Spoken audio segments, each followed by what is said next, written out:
Amém, amados irmãos. A paz e a graça do Senhor Jesus. Meu nome é Salatiel, eu sou daqui da Igreja de Valparaíso, de Goiás. Amém? Gostaria de compartilhar com os irmãos aqui o capítulo 3 do livro Sala de Guerra, um livro muito espiritual, abençoado por Deus. Amém? E eu fui muito edificado aqui na leitura aqui do capítulo 3, irmãos. O Monte da Transfiguração. Amém? Logo de início, né? O capítulo ele se inicia em Mateus 17, né? Diz assim: 6 dias depois, tomou Jesus consigo a Pedro e os irmãos Tiago e João e os levou em particular a um alto monte. E foi transfigurado diante deles, e o seu rosto resplandecia como o sol, e as suas vestes tornaram-se brancas como a luz. E eis que eles apareceram Moisés e Elias, falando com ele. Então disse Pedro a Jesus: Senhor, bom é estarmos aqui. Se queres, farei aqui 3 tendas. Uma será tua, outra para Moisés, outra é para Elias. Falava ele ainda, quando a nuvem luminosa os envolveu. E eis que vindo da nuvem uma voz que dizia: Este é o meu filho amado, em quem me comprazo. A ele ouvi. Aleluias, irmãos. Já de início aqui a gente vê que o Senhor Jesus ele tinha intimidade apenas com 3 discípulos, né? Eram mais próximos. Eles eram mais chegados a ele. E o Senhor Jesus escolheu esses discípulos por quê? Porque eles estavam dispostos a subir ao alto monte, certo? Eles estavam sedentos de conhecer mais a Cristo. E nós precisamos ter também essa disposição, irmãos, em buscar o Senhor, certo? E subir ao monte é o quê? É buscar a Deus até vê-lo, até ver a face de Cristo resplandecer em nossas vidas. E aqueles discípulos, eles viram a Cristo, né? Embora no primeiro momento eles achavam que tinha que Pedro, né? Que perguntou ao Senhor Jesus se o Senhor Jesus gostaria que eles fizessem 3 tendas, uma para Elias, que representava os profetas, outra para Moisés, que representava a lei, e outra é para Jesus.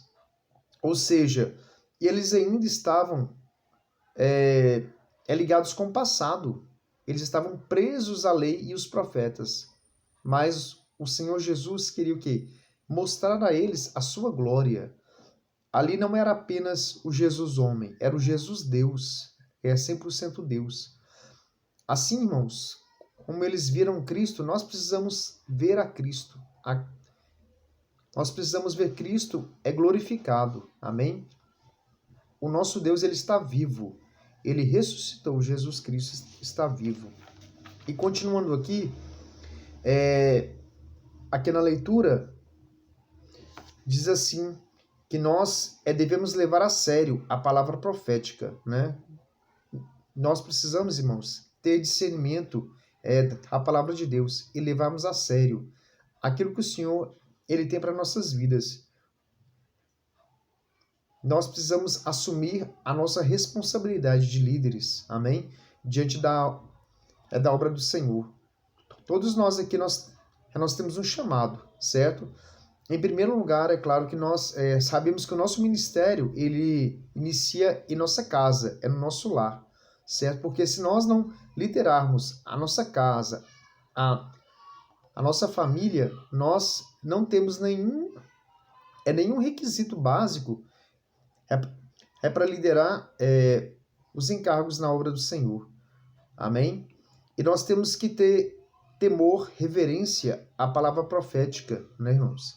Porque o Senhor Jesus, esses últimos dias, ele está levantando um exército de homens e mulheres, jovens e crianças, que não têm vergonha do Evangelho, mas que anunciam o Evangelho a tempo e a fora de tempo. E essa mudança, essa essa conversão, esse desejo, ele tem que vir de dentro para fora, não é apenas aparente. Então nós temos que estar alinhados ao Senhor Jesus, alinhados ao chamado de Cristo às nossas vidas. Nós precisamos termos, o líder, ele precisa ter a visão que é do Cristo glorificado. Naquele momento, Pedro, ele ainda não tinha a visão de Cristo, né? É do Cristo glorificado. Mas depois ele passou por um processo, né? Que o Senhor Jesus deu muita responsabilidade a Pedro. E Pedro, embora ele não tinha muito conhecimento, ele tinha fé, né? Ele tinha uma sede imensa de conhecer melhor o Senhor Jesus. Ele era aquele que não tinha a sua vida por preciosa, mas ele se entregou de coração ao reino. Então, irmãos, o obreiro, o líder, ele precisa ter uma visão de quem é Cristo, né? Olha só o que o apóstolo Pedro ele relatou. Ele levou os 3 principais para o Monte da Transfiguração, a fim de que vislumbrassem algo superior a respeito do seu reino vindouro. Todo o nosso serviço ao Senhor hoje é para introduzir o reino que virá. Isso somente ocorrerá quando a igreja estiver edificada. Sobre o momento da transfiguração de Jesus, o apóstolo Pedro relata: porque não vos demos a conhecer o poder e a vinda de nosso Senhor Jesus Cristo, seguindo fábulas, engenhosamente inventadas, mas nós mesmos fomos testemunhas oculares da sua majestade, pois ele recebeu da parte de Deus Pai honra e glória, quando pela glória excelsa lhe foi enviada a seguinte voz: Este é o meu Filho amado, em quem me comprazo. Ora, esta voz, vinda do céu, nós a ouvimos quando estávamos com ele no Monte Santo.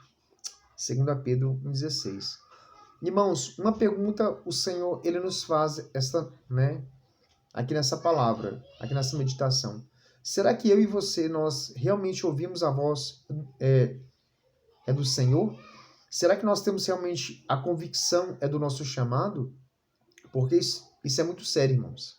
Se nós não temos essa convicção, essa certeza do nosso chamado, se nós não temos essa visão, esse alinhamento com o Senhor Jesus, o nosso ministério, a nossa liderança, ela vai ficar sem fruto, ela não vai frutificar. Mas a partir do momento que nós temos essa convicção, esse chamado, nós não iremos nos cansar, nós iremos avançar em qualquer situação, porque é uma renúncia, irmãos. É uma renúncia muito grande, né? E esse chamado a servir ao Senhor, ele passa por toda a nossa vida, né? É no nosso lar, é no nosso trabalho, não apenas na igreja, né? Não apenas no templo, mas em todo lugar. Até porque lá no capítulo 9, versículo 35, né? Quando inicia o livro, o Senhor Jesus, ele não ficou restrito apenas ao templo, mas o Senhor Jesus, ele saía às ruas, às praças, às cidades, às vilas, para quê? Para anunciar o evangelho do reino, para anunciar as boas novas de salvação. E assim nós devemos fazer. Há 4 meses atrás, né, o Senhor despertou-me, eu e a minha esposa, para que nós fizéssemos evangelismo aqui em Valparaíso. Há um público que a sociedade discrimina muito e a igreja muitas vezes até vira as costas, né? Que é esse público que não é fácil de lidar, que são as garotas de programa e os travestis. São vidas, irmãos, que são preciosos aos olhos de Cristo, né? E nós estamos ali com mais 2 irmãs da igreja que nos acompanham, e nós vamos ali e recolhemos os pedidos de oração, né? Nós estamos ali oferecendo apoio espiritual, né? E nós, enfim, irmãos, nós estamos ali naquela obra. É que não é fácil, mas nós estamos obedecendo ao ID do Senhor Jesus, né? E assim, O Senhor Jesus, ele quer que nós obedeçamos a sua voz. Não importa, irmãos, o chamado que Deus tem em sua vida, né? Se é em hospitais, se é para orar para as pessoas em hospitais, em presídios, é para moradores de rua, em creche, asilo, em orfanatos. Não importa, irmãos. O importante é que nós possamos orar pelas pessoas, anunciar o evangelho do reino, a tempo e a fora de tempo. Amém? Porque Jesus está voltando. Amém? Que Deus abençoe a cada um dos irmãos. Um abraço.